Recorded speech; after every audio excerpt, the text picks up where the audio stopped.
It started with small things, really. Sarah was coming home later from work. She was distant, preoccupied. I tried to shake it off, but the feeling in my gut just wouldn't go away.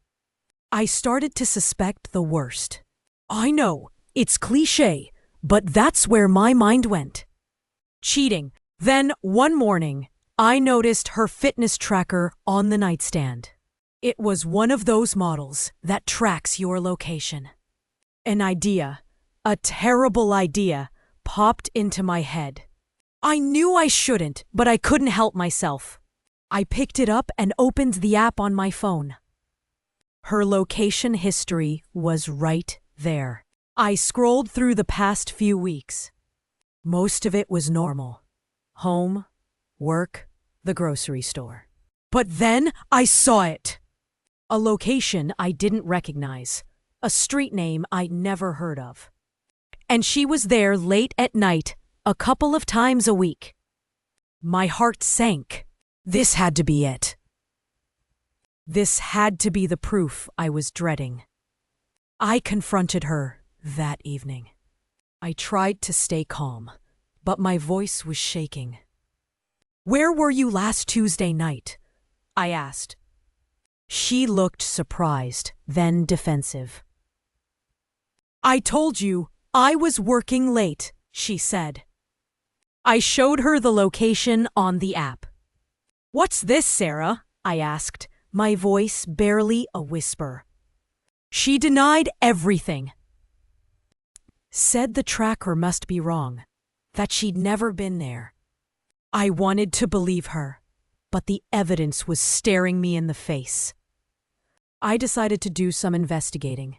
The next time she was supposedly working late, I drove to that location. It was a small building, a dance studio. I watched from across the street, my stomach churning. Then I saw her.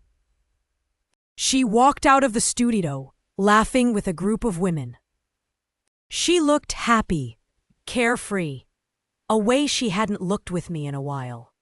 I was about to confront her again, ready to explode, but something stopped me.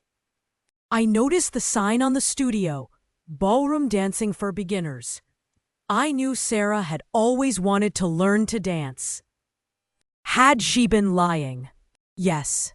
But was she cheating? I wasn't so sure anymore. Later, I waited for Sarah to come back home. "I know you've been going to dance classes," I stated. She became very quiet and confessed she's been afraid to share it with me after a comment I made a long time ago, suggesting that dance classes are a waste of time. After my comment, she lost confidence and thought that I would disapprove of her decision. It turns out that while I was suspecting her of the worst, she was just trying to find some joy and confidence in her life. The relief I felt was immense, but it was replaced by another emotion: remorse. I felt so bad that I had been so quick to jump to conclusions and betrayed her trust, while she was just trying to hide a hobby from me. But there's still something that bothers me. That studio is quite far. Is there a dance studio closer to home? Or perhaps the dance class at the faraway location teaches a unique dance that is not present at dance studios around our neighborhood. This makes me wonder, is there something else that I'm missing here?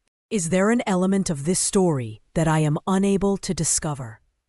If you want to see what happens next and whether or not I can resolve these questions, make sure you like, share, and subscribe.